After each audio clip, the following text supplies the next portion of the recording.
liền lại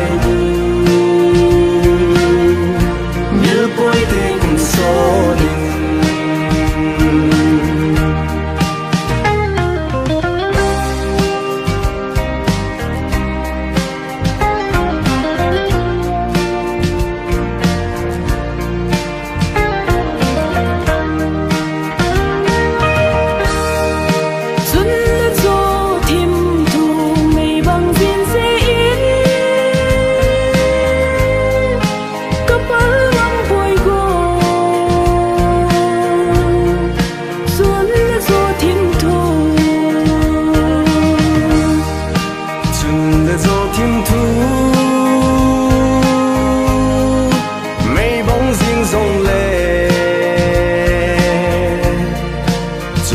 thiên giang đô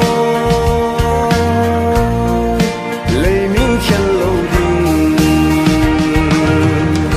ý trong thiên thu mây bị bằng riêng dòng lệ khen bồi ghế gỗ đi sẽ lái khăn khô lên lại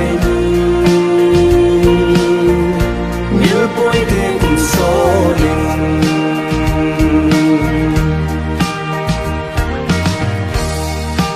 nào bóng người lại lệ nào bóng có nó thu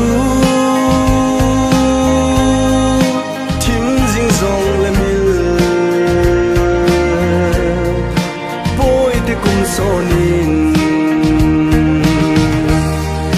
thím kia riêng dòng lệ nung hay bôi nhẹ cô lung là lâu